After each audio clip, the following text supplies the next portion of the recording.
We saw it under the Buharis. They didn't want anybody to criticize or analyze their candidate. And it is the same thing.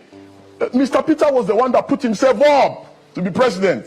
If he doesn't want me to criticize, I'm not insulting any obedient, I'm not insulting anybody. It is the man that has put himself up for president. I'm analyzing. I'm saying that, oh, as governor, you did this. He's trying to model up everything. He's trying so hard to run under the cover that every politician must expect to be insulted. No, there's a difference between insult and defamation. It's a pity that a lawyer doesn't know that difference. Of course, it's not been up to 1 year he became a lawyer. And normally, when someone graduates from law school, he's supposed to go to an established lawyer and get an apprenticeship so as to learn the ropes. That's how it is done. The likes of Festus Keyamo worked with Gani Fawemi. Even after he left Gani Fawemi's chambers, Nigerians gave him that respect. The kind of respect they gave Gani Fawemi. Never mind the fact that now he's into politics, he's now working with people he once criticized and took to court. But that's by the side. You see, there's one rule in life that everyone must learn.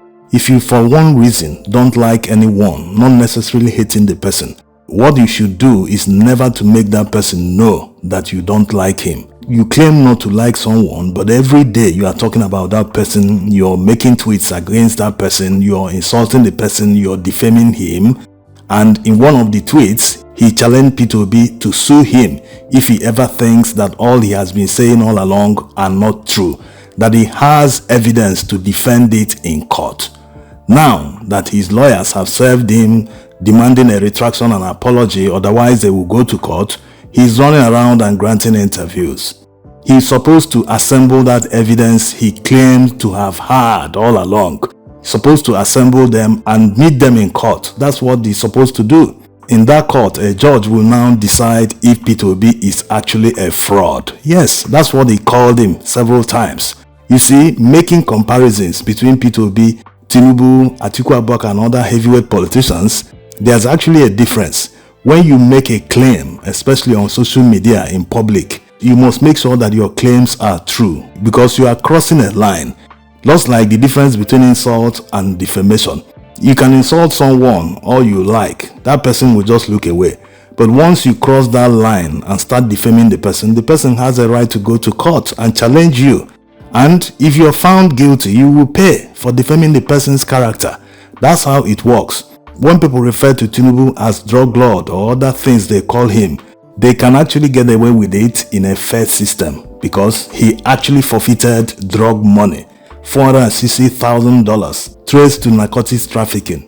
So in a fair system, a judge might actually look at that and say, okay, the reason you called him a drug lord was because of this.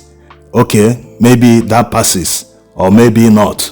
It depends. On the side of Atiku Abubakar, people who refer to him as SPV or corrupt person or anything, they can also actually get away with it in a fair system because there's actually an indictment on Atiku Abubakar by the US Senate. Yes, they accused him of laundering more than $40 million to the US when he was vice president.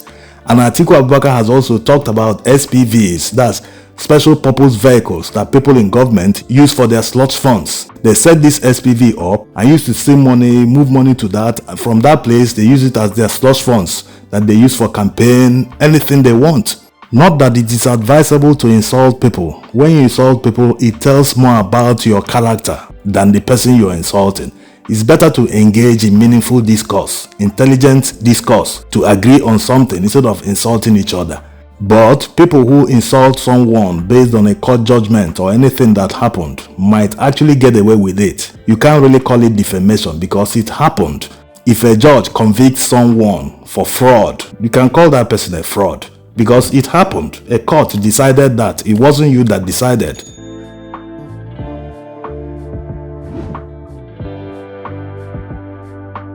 So this guy always referring to P2B in many of his tweets, calling him fraudulent, he's a fraud, he did this, he did that.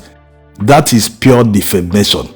No court has decided in any matter involving P2B and found him guilty of fraud, convicted him, no. So if you refer to him as a fraud, that's pure defamation from the legal point of view. So he's a lawyer, he's supposed to know better. All these interviews he's granting, he's exposing himself more. He's even implicating himself more, and a judge will take issue with someone that is supposed to be learned, someone that is supposed to know the law better than any other person. He can't come in front of a judge and start saying, it wasn't defamation, that he just insulted him because he's a politician, this, that. No, that doesn't apply. He needs to understand that he needs the experience to actually practice law. You don't just jump from law school and get into practice. You need to learn the ropes. That's how it is done. Now, there's this worrying double standards. People seem to hold Peter Obi to a higher standard compared to his peers in politics. They always say, he should control his mob. He should call them to order. All the things that happened during the 2023 presidential election, all the threats that APC people made against others, no one has ever, even as at that time, called on Tinubu or all the APC leaders to call them to order. No one did that. Atiku Abubakar also has his followers. All the PDP boys also insulted and defamed people on social media. No one has ever called Atiku Abubakar to say, call your boys to order. It's only Peter Obi they always say, you should control your mob, you should call them to order, you should do this, you should do that. This guy tried to compare obedience to Buhari's. He said that they are all extremists that never tolerate criticism of their principle. But he never held Buhari to the same standard as he's holding Peter Obi today. He never called on Buhari to call his people to order. It's not expected that political leaders must know everyone that supports them. No, it's not possible. Even Tinubu cannot know everyone that supports him or even supports APC. But they never hold them to the same standard. This is worrying. It shows that they are biased. All these people that call themselves fence-sitters, that they don't want to take side, they are looking at it based on reality.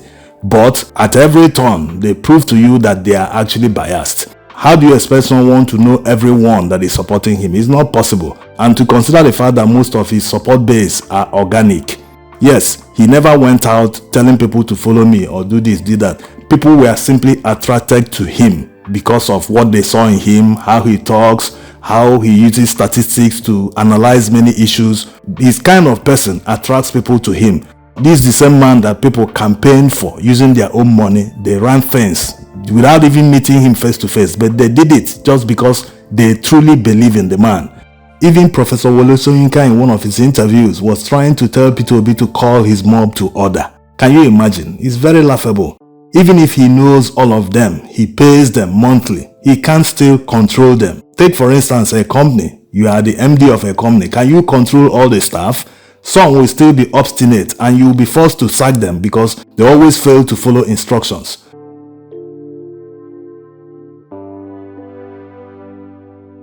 People should take politics seriously and even personal, but not at this level. Don't descend to the level of insulting or trying to defame someone. You know your character, you know your principles, just follow them. You don't need to fight with anyone. Focus on your objective.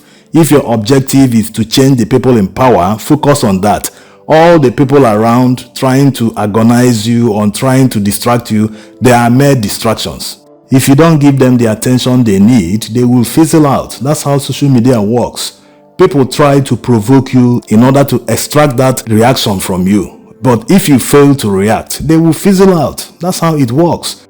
If you don't agree with anyone, don't try to get righteous on the person, like saying he's now moving with the people he once referred to as criminals. You have your own life to live. Other people have their lives to live. So why are you getting righteous on others? It doesn't make any sense. Support the people you want to support. Even if you're supporting the people in power, it doesn't matter. Support them. We are all in it together. If this country crashes today, all of us will suffer.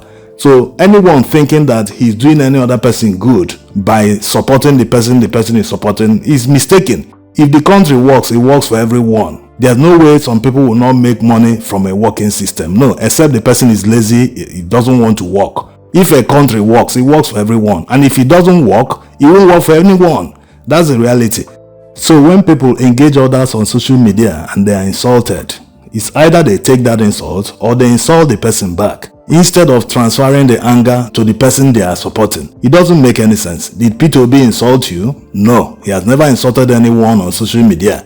So why do you now turn around and say, okay, because his supporters insulted you, therefore you will insult Peter Obi? Have you ever insulted Tinubu in that manner, or Atiku Abubakar in that manner, or all other political leaders? Have you ever said, okay, this one, because the DP shows the face of the person he's supporting, I will now transfer that anger and insult and defame the leader? It doesn't make any sense. So if you truly hate someone, you don't like that person, you don't like the guts, you don't like many things about the person, the best thing to do as a gentleman is to keep it to yourself. Don't ever behave in such a way that the person will realize that, this person that I didn't even know he exists hates me. Why is he saying this kind of thing to me when I've never talked to him, we've never met, I don't even know him from Adam? So these are the issues. If something is bothering you, better keep it to yourself instead of bringing it to the public where you will ridicule yourself. Now, the person you threatened and challenged to sue you to court is now going to sue you to that court, and instead of packaging and assembling all that evidence you've been claiming you have, that is a fraud, is this, is that, you are now running around TV stations granting interviews and even compounding the issues for yourself. It doesn't make any sense. Pride comes before a fall. Thanks for watching.